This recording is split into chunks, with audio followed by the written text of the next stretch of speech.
Francis Riudique at narito ang mga napapanahong balita. Nanawagan si United States President Donald Trump sa korte na ipagbawal ang pagsali ng mga transgender sa militar. Sa isang kautosang nilagdaan ni Pangulong Donald Trump noong unang linggo ng kanyang panunungkulan, ipinagbabawal niya ang serbisyo ng mga transgender sa militar dahil umano'y nakakaapekto ito sa disiplina, katotohanan at kahandaan ng hukbong sandatahan. Ngunit matatandaang noong nakaraang buwan ay isang US judge ang tumutol dito dahil nakakainsulto at diskriminasyon umano ang suhestyon ni Trump.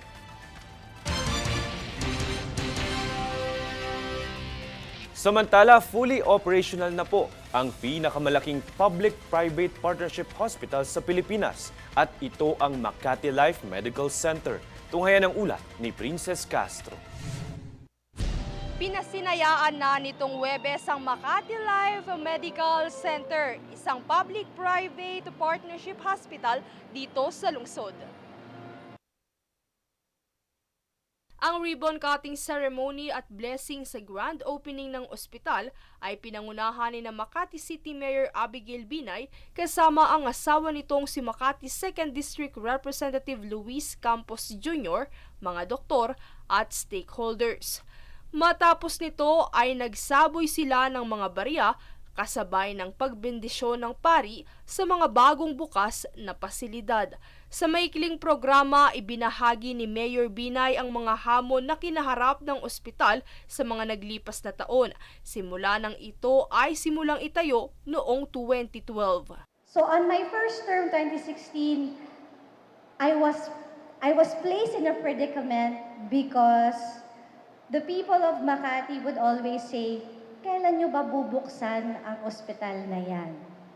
Na hindi naman po natin pwedeng sabihin, kasi may problema pa. Ang gusto ng Pilipino, hindi explanation. Ang gusto nila, solusyon. Kaya naman isa sa mga naisip na hakbang ng alkalde ay ang pakikipagsosyo sa pribadong sektor.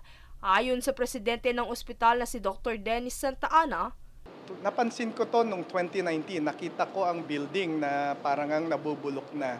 So, being somebody na taga-healthcare, nag-submit kami ng unsolicited proposal nung 2020 and it took about 9 months. Nagkaroon pa ng mga consultations sa community, nagkaroon ng Swiss Challenge until finally sabi ng city kami ang pinagbigyan o nanalo dahil wala namang lumaban during the Swiss Challenge.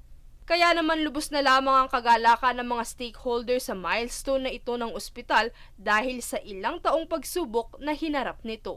At dahil partnership ito ng gobyerno at pribadong sektor, walang kailangang problemahin ang mga Makatizen na yellow card holders, gayon din ang ilang mga non-local residents na nais mag-avail sa serbisyo medikal ng ospital. Ito po ay libre ng City Government of Makati, parte ng kanilang programa. I think it's called the Makati Health Program or MHP. Kaya ang nagtutustos ng kanilang pangangailangan ay ang gobyerno ng Makati, 100%. As for those na hindi taga Makati pero gusto na mag-pass? Pwede po. Advokasya po ng grupo ay tumulong sa gobyerno na i-roll out ang mga pondo. So may mga pondo kagaya ng MAIFIP na nagagamit. Mihingi po kami ng guarantee letter kaya wala po kaming tinatanggihan. Ayon pa kay Dr. Santa Ana, ang naturang ospital ay hindi lamang isang pag-asang nagbukas para sa mga pasyente, kundi isa rin itong plataporma ng pagsusulong ng advokasiyang kumalinga sa kalusugan na nakaangkla sa productivity ng pamumuhay ng isang komunidad.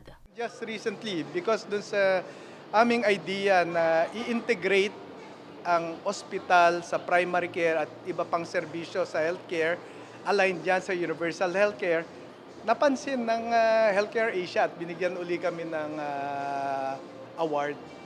So nakakataba ng puso.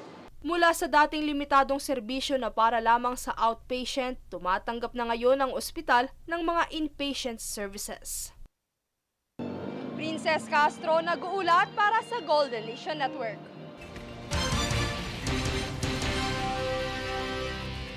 Samantala, nagtapos na ang kampanya ni tennis ace Alexandra Ayala para sa Madrid Open sa Spain.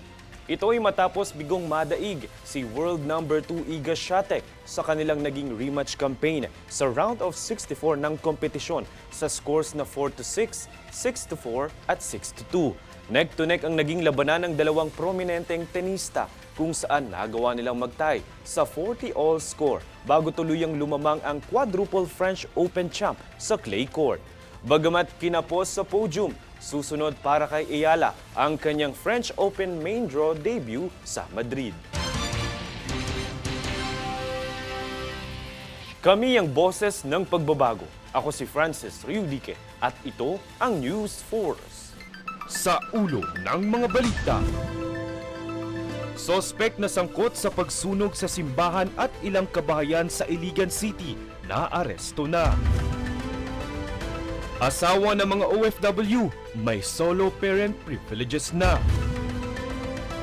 Malacanang nanawagang dapat suportahan ng Pangulo, imbes na puro kritisismo. Makati Life Medical Center, fully operational na. US President Trump ipinanawagan sa korte na ipagbawal ang mga transgender sa militar.